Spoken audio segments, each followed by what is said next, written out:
পরদিন অন্তুর ডাক পড়ল প্রফেসর ইউসুফ সিরাজির কক্ষে। কক্ষে প্রবেশের পথে পিয়ন থামালো। দাঁড়ান আপনি, স্যার বিজি আছে, মিটিং চলতেছে ভিতরে। কিন্তু প্রফেসর নিজেই ডেকে নিল অন্তুকে। ভিতরে আসতে দাও ওকে। ভেতরে প্রবেশ করে সে সালাম জানালো। ইউসুফ সিরাজি মাথা নাড়ালেন। এসো। কক্ষের পরিবেশ শীতল, নিঃশব্দ। কয়েকজন শিক্ষক ও কিছু দূরে দুজন সিনিয়র চুপচাপ দাঁড়িয়ে আছে মূর্তির মতো। বসে যে কেউ নেই তা নয়, বসে যে লোকটি সিরাজি সাহেবের টেবিলের সঙ্গে লাগোয়া একটি চেয়ার। অন্তুর পদার্পণ তাকে সামান্য উদ্দীপিত করেনি, দৃষ্টি অবধি কাঁপেনি তার আগমনে। সে মনোযোগ সহকারে একটি কাজ করছে। বাঁ হাতের অনামিকা আঙ্গুলের রূপোর আংটিখানা আঙ্গুলের মাঝে ঘোরাচ্ছে, কিন্তু দৃষ্টি সেদিকে নেই। ঠান্ডা দৃষ্টি মেঝোর উপর চলমান। লম্বা দেহে সাদা ধবধবে পাঞ্জাবি, যেটার অধিকাংশ ঢাকা পড়েছে গায়ে জড়ানো শালে। লোকটাকে অন্তু চেনে। ছাত্র পরিষদের একতলা বিল্ডিংয়ের সামনে একগাদা ব্যানার লাগানো, সেসবে এই লোকটার ছবি রোজ ছাপা হয়তো। নাম হামজা পাটোয়ারি। অন্তুর কেমন অস্বস্তি হয়েছিল এই পর্যায়ে। ইউসুফ সিরাজি জিজ্ঞেস করলেন, গতকাল কি হয়েছিল? অন্তু দীর্ঘশ্বাস ফেলে বলল, আমাকে র্যাগ দেওয়া হয়েছিল স্যার। প্রফেসর বিরক্ত হলেন। সে তো আর নতুন কিছু নয়, তুমি কি করেছো? আমাকে সিগারেটে টান। ব্যাপারটা শুনতে মোটেই আগ্রহী নন প্রফেসর। এটা কোনো ঘটা করে শোনার মতো ঘটনা নয়। বিরক্ত হলেন তিনি। তুমি কি করেছো সেটা বলো। অন্তু স্যারের সামনে বিনয়ের সঙ্গে তবে দৃঢ় কণ্ঠে বলল, আমাকে ধূমপান করতে বলা হয়েছিল স্যার, আর তাতে অভ্যস্ত নই আমি। তাই সিগারেটটা নিয়ে ফেলে পা দিয়ে নষ্ট করে দিয়েছি। সিনিয়র দুজন কেসে উঠল। শিক্ষকের দৃষ্টি শুরু হলো। সিরাজি সাহেব মাড়ি শক্ত করে চশমা ঠিক করতে করতে আর চোখে একবার হামজাকে দেখে নিলেন। উফ, হামজার হেলদোল নেই। হামজা খুব মনোযোগে তার হাতের আংটির সঙ্গে খেলছেন। ইউসুফ সিরাজি ধমকে উঠলেন, এই শিখেছ? কার সঙ্গে এই আচরণ করেছ? কোনো জ্ঞান আছে সে বিষয়ে? অভদ্র, আনকালচার মেয়ে, সিনিয়রদের সঙ্গে এই আচরণ শিখেছ এতদিনে? ভার্সিটিতে আসছো বেয়াদবি শিখতে? আদবের বালাই নেই ভিতরে। তুমি জানো এতে তোমার অ্যাডমিশন ক্যান্সেল হতে পারে, জানো? অন্তু বোকার মতো অবাক হলো। সে নেহাত অনভিজ্ঞ বলেই অবাক হলো, নয়তো এমন স্বাভাবিক ঘটনায় অবাক হওয়ার কিছু নেই। নাম কি? মেহজাবিন আরমিন অন্তু। বাবার নাম? একটু ভয় হলো অন্তু। এসব আব্বুর কানে গেলে আব্বুর যদি প্রেশার বাড়ে। সম্মানে আঁচ লাগবে আব্বুর। এখানে অন্তুর দৃঢ়তার শেষ এবং অসীম দুর্বলতার শুরু।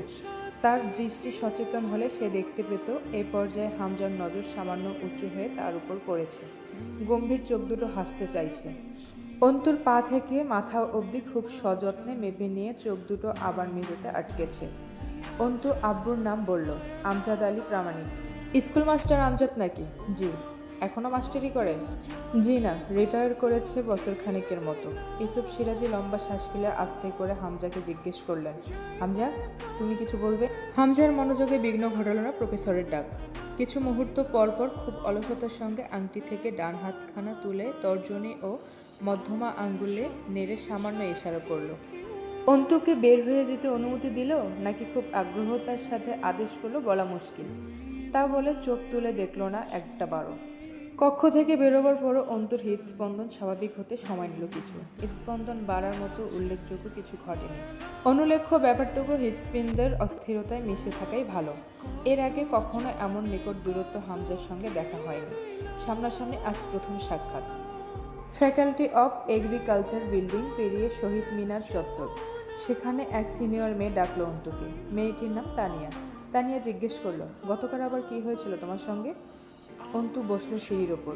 শরীরে কিছু দুর্বলতা অনুভূত হচ্ছিল। সে বলল, গতদিন আবার?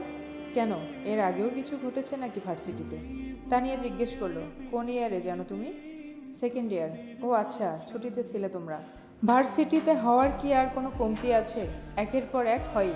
তোমার কি হয়েছে গতদিন জয়ামের সঙ্গে? অন্তু চিনল না জয়ামির। প্রশ্নটা খুব অপছন্দ হলো তানিয়ার। বিরক্ত হলো সে। 2 বছর ভার্সিটিতে পড়ছো, এবার কি জয় আমিরকে চেনো না? ভার্সিটির ছাত্রলীগের সম্পাদককে চেনো না? আচ্ছা, কাউন্সিলরের সেলের ছাত্র সংসদের সভাপতি হামজা পাটোয়ারিকে চেনো? জি চিনি। তো জয় আমির কে? হামজার ফুফাতো ভাই জয় আমির।